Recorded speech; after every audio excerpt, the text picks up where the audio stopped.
This story is best experienced with headphones. The nightmare begins now. Leave a comment and subscribe for more. The submarine Orpheus slid beneath the gray Pacific, her steel hull groaning as ballast tanks filled. Above, the last sunlight broke into ripples and vanished into a curtain of cold blue. Inside, the crew of 7 moved like a well-rehearsed machine. Orpheus had been built to run with fewer people than any submarine before her, billions of dollars of automation replacing what once took dozens of hands. Depth 300 feet, said Lieutenant Harris at the helm. His fingers feathered the controls, keeping their descent smooth. All systems green, replied Chief Engineer Patel. He checked the glowing readouts. Oxygen good, power steady. The boat felt alive in the right way. Captain Elena Varga stood behind them, boots planted, jaw set. "We're committed," she said. "No turning back after 3,000 feet." No one argued. On paper, their mission was scientific. Descend into a newly mapped trench off the Pacific Rim, collect geological cores, study extremophile life, and place a chain of sensor beacons along the walls. Data that could change medicine, geology, maybe even energy. But more than science was at stake. Orpheus was proof of concept, the most advanced deep-sea vessel ever built, designed not just to go deeper than any manned craft had gone, but to come back. That was the promise. It was why they were here. Orpheus was divided into 4 main sections. At the very front was the control room, where Lieutenant Harris, the helmsman, sat at the controls. Chief Engineer Patel worked the engineering console. Sonar Chief Miguel Alvarez listened on headphones, and Captain Elena Varga stood behind them, watching everything. Behind that was the lab, a compact space crowded with microscopes and sterile canisters, where Dr. Wei Chen, the lead biologist, worked with quiet precision. Next came the galley, a narrow kitchen that doubled as their common room, where Morales, the cook, warmed meal packs and tried to keep spirits alive. At the back was engineering, filled with relays, valves, and humming machines, where Reyes, the systems technician, moved among the cabling with his pocket speaker playing softly. The compartments were tied together by narrow corridors, barely enough for one person to pass at a time. It wasn't much space for 7 souls, but every section had been hardened and tested to survive depths no human vessel had ever returned from. They could be scattered through the boat, but the intercom bound them together. One of Orpheus's rules was constant connection. The system stayed open at all times, every word carried shipwide. At this depth, silence itself was dangerous. If a voice cut out, everyone would know at once. Life aboard settled into rhythm. Morales clipped meal packs onto the heater plate. "Chicken curry again," he said into the intercom. A ripple of laughter followed. Even inside a steel coffin, you could make a place feel like home. At 3,000 feet, daylight was gone. The ports looked into endless drift, a snow of life falling from above. Flecks of cold fire spiraled in the dark. "Like dropping into space," Dr. Chen whispered, forehead against the glass. For a while, the only company was the expected kind, drifting jellyfish pulsing like faint lanterns, translucent shrimp darting in sudden flashes, tiny comb jellies fanning rainbow light across their bodies. Normal enough for this part of the sea, but the deeper they sank, the more unusual the shapes became.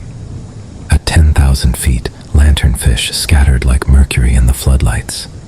A squid longer than a truck ghosted through, its arms furling, vanishing in one slow beat. At 13,000 feet, marine snow thickened. A vampire squid hung in the water, its cape glowing red as it turned itself inside out to hide. Even Harris, Navy-trained, hard to impress, leaned closer to the viewport, wide-eyed. At 16,000 feet, routine returned. Patel logged air and power. Reyes swore softly at a stubborn solenoid until it obeyed. Alvarez called out sonar ranges like a metronome. Varga checked stations, calm and steady. The boat was alive, and for now, trustworthy. At 20,000 feet, a sound tapped the hull. Harris froze at the helm. "Captain, did you hear that?" "Debris," Patel said quickly. "Silt shift." "Happens all the time at this depth." Another tap followed. Louder this time, then a third, closer together, almost playful. The sound didn't stop. It returned in the same pattern. 3 knocks, a pause, then 3 again. Chen lifted his head from his notes, listening intently. "That's a rhythm," he said cautiously. "Debris doesn't knock in rhythm." "Rhythm," Harris repeated, voice tight. 3 beats, Chen said. "Deliberate. Like something signaling." The control room went silent, except for the rhythmic pulse echoing through the steel. It wasn't loud, but it carried, steady, patient, impossible to ignore. Even the hiss of air circulation sounded fragile against it. The forward floodlights shone into the abyss, their beams carving pale tunnels through the dark. Particles drifted in the light like falling ash, but beyond that thin curtain, the black was absolute. No shapes, no motion, nothing moved. At 20,000 feet, sonar came alive. "Contact," Alvarez said sharply, his voice cutting the low hum of machinery. "Starboard side." All eyes turned to his screen. A shadow slid across the green grid. No outline, no edges, just a smear of motion, like a wall deciding to walk. "Size?" Varga asked from behind him. Alvarez hesitated. "At least 50 meters across. Could be more." "The return won't hold steady." The control room fell quiet. Nothing living at this depth should be anywhere near that size. The Orpheus's floodlights swept out into the black. At first, they caught only drifting particles, slow as snow. Then something else appeared. A glossy curve, immense and unblinking, reflecting the beam back at them. It had the unmistakable geometry of an eye. Darkness slid over it, like one shadow passing across another, and then it was gone. "Captain, we should ascend," Harris said, not taking his eyes off the viewport. His knuckles whitened on the helm. "Negative," Varga said evenly. "We hold course to 26,000. Stay on profile." Orders were orders. The descent continued. These were hardened men and women, trained to endure pressure both inside and out, and they had all faced the ocean's tricks before. Strange reflections, fleeting shadows, tricks meant to deceive human eyes. They knew the deep could play such games. Even the glimpse of something that looked like an eye would not be enough to shake their resolve. The first among the crew to go was Reyes, the engineer. Aft power showed a fluctuation. Patel leaned toward his console. "Channel 3 is spiking," he said into the intercom. "Probably a sticking relay." "Copy." Reyes's voice came back, calm and steady. He clipped his safety line to the overhead rail, slung his toolkit, and headed into the engineering corridor at the very rear of the boat. His headlamp cut narrow cones across valve wheels and cable trays. He crouched at a breaker panel, checked the lugs one by one. When he pulled the door shut, something translucent clung to the gasket, thin as breath on glass. He didn't notice. It stretched and slid onto the back of his glove, cool but otherwise harmless to the touch. He rubbed his hand against his thigh and kept working. A minute later, his flashlight clattered to the deck and rolled in a slow circle. "Reyes, status?" Varga asked, her voice level. Static hissed through the intercom, thin as frost. Then silence. "Reyes, report." Sharper, still nothing. Patel unstrapped from his station. "I'm going." "Take Alvarez," Two men pulled themselves down the narrow passage, their voices echoing in the open comms as they called Reyes's name. The corridor gave them nothing back but the sound of their own breathing. His flashlight rolled until it tapped a bulkhead and stopped. Patel pulled the relay hatch wide, warm machinery humming as it should, but no Reyes. "He didn't pass us," Alvarez said, scanning the tight corridor. His headphones hung loose around his neck. "There's only one way through here." They searched 2 more compartments, moving slowly, checking every corner. The air smelled faintly of heated plastic. No trace, no dropped tools, no scuffs, just absence. At the final hatch, Patel crouched low. His headlamp caught a thin, translucent film clinging to the gasket. It glistened faintly, tacky under his glove. He scraped it into a sample vial, frowning. "That shouldn't be here," he muttered. He sealed it, pocketed it, and they made their way back. Back in the control room, Harris voiced what all of them were thinking. "Men don't vanish in steel corridors. We stick to procedure," Varga said firmly. "Seal the aft hatches." "Harris, hold descent." "Patel, I want that spike understood." On the way back to the control room, Patel pulled the vial from his pocket and handed it to Chen in the lab. "Take a look at this." Chen accepted it silently and slid the sample beneath his microscope. At first glance, it looked like residue, a smear of translucent film, no different from condensation or lubricant. But as the magnification sharpened, the smear moved. It folded and refolded in a delicate lattice, twitching like muscle fibers firing together. He adjusted the light. Thousands of tiny shapes shifted at once, not random, but in sequence, like a school of fish turning on instinct, or cells following a shared command. "Colonial behavior," Chen murmured, "like a siphonophore. Not one creature, but a colony acting as one. It behaves a little like plankton, but more complex, a network rather than individuals." He changed the illumination again. The smear reacted instantly, contracting away from brightness, then flowing back toward the cooler edge of the slide. When he raised the temperature a fraction with the stage light, the entire colony rippled toward the warmth. Chen's throat tightened. It senses energy gradients. It hunts heat. If this got into vents or seams, it wouldn't need to break through. It would travel along the paths of least resistance. Power conduits, ductwork, even our skin. "Plankton don't make men vanish," Harris snapped from the helm, his voice sharp, defensive. Chen lowered a hair-thin needle into the slide, the metal tip just above the smear. The film responded at once. It rippled, then flowed toward the steel, streaming in one coordinated wave as though drawn by thought. Chen whispered, "Plankton don't move toward heat either. But this thinks in colonies." He paused, his voice carrying through the open comms. "If this residue spreads on contact, it doesn't need to breach the hull. A glove, a surface, maybe even skin could be enough." In the control room, Alvarez shifted under his headphones, rubbing absently at his temple. The sound carried shipwide. Chen hesitated, uneasy at the coincidence. He didn't accuse, only murmured, "If it's already traveling with us, then Reyes might not be the last." As if on cue, the knocks came again, bang, bang, bang, running the length of the hull.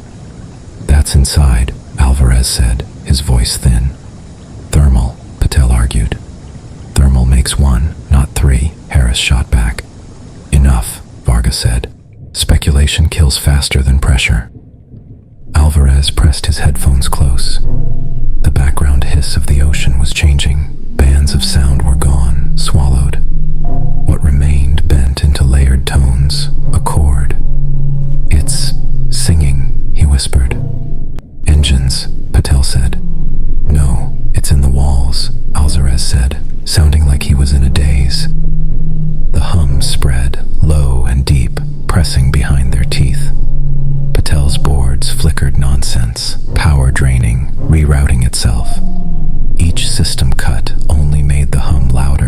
as if the thing resented being denied. "We initiate ascent," Varga ordered. Harris pulled controls. The boat stayed heavy. Thrusters whined. No lift. "Again," she said. Still nothing. Alvarez flinched, clutched his ears. The hum rose until it was everywhere, inside bone. His voice broke into the chord, lips shaping sounds not his own. He convulsed, then collapsed. Harris caught him as he slid to the deck. The skin at his temples gleamed, then dulled, then gleamed again, as though something breathed beneath. "Medical," Harris barked by reflex. "We don't have a medic," Morales whispered, kneeling. Alvarez's eyes flicked open, glassy. "It's inside," he breathed. "Don't let it sing." Then his chest stilled, shallow tide gone. The hum dipped, satisfied. Chen's voice came over the intercom, urgent, clipped. "Captain, my sample, it responds to fields. It uses electricity like roads. If it's in the ducts, it can..." A crash, the scrape of a chair leg, a sharp intake of breath, then silence. "Chen, report." Varga's voice was steady, but her eyes darted toward the lab corridor. Nothing. A faint hiss, then the channel went dead. Harris swore. "We can't wait for 26. We have to go now." Varga shook her head once, slow. Her voice was low but carried iron. "No, we can't go up. Controls are dead. Thrusters dead. We can't fight it." She looked from Harris to Patel to Morales. "But we can finish what we came for. The nodes will keep recording long after we're gone. Headquarters will see them. That's how someone will know we made it." The others stared at her. It wasn't hope, but it was purpose. Morales handled the final node with shaking hands. His palms sweated as he clipped the beacon into its launcher and slid it through the stern chute. The tiny lights winked red and green, blinking as they fell into the trench until they disappeared. "Node away," he whispered. His hand trembled as he wiped his mouth. His palm shone faintly, then cleared, like condensation vanishing. "You're..." Harris began. "I'm fine," Morales lied quickly, forcing a smile that didn't reach his eyes. Varga's voice was firm again. "Then we're done. Our duty's complete. We hold." The forward floodlights caught motion. Not a single form, but 1,000. Threads drifted, weaving together like strands of glass. Transparent filaments undulated in the water, a living net that seemed to stretch beyond the beam's reach. Where the threads brushed silt, the grains lifted and hung motionless. Where they touched the hull, the metal vibrated, and the hum deepened, pleased. Patel whispered the word like a curse. "A siphonophore, scaled to nightmare. We built a perfect conductor and invited it in." The filaments pressed against the viewport, writhing with microscopic lights, colonies inside colonies. 1,000,000 tiny decisions making one terrible mind. Varga lifted her hand to the glass. The surface was warmer than it should be, alive under her palm. The threads leaned closer, then pulled back, mapping her outline, memorizing her shape. "It's not killing us," she said softly. "It's taking us." Inside, the Orpheus began to betray them. Moisture beaded on bulkheads, creeping in fine lines, glowing faintly. The hum swelled, harmonizing with Morales' breathing, Patel's pulse, Harris's words. Patel muttered, voice shaking. "Every system I cut only feeds it. It's routing through us now." Harris gripped the helm uselessly. "It's flying us like a puppet." Morales hunched over, his lips moving in rhythm with the hum. At first it was only a whisper, then his voice joined the layered chord, tuneless, not his own. Patel's eyes widened. "It's inside him." "No," Varga snapped. "He's still crew. We all are. Until the end, we stay crew."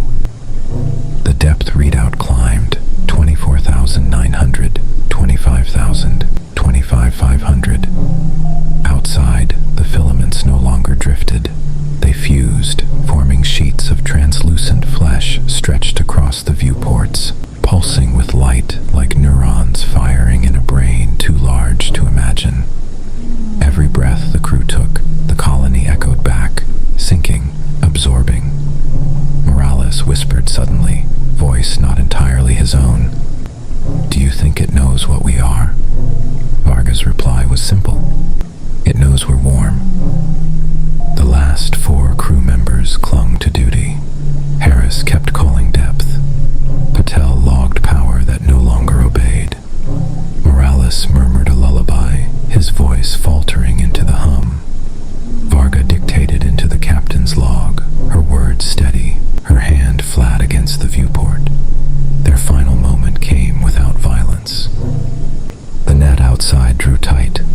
Inside, each voice wavered, then bent into harmony.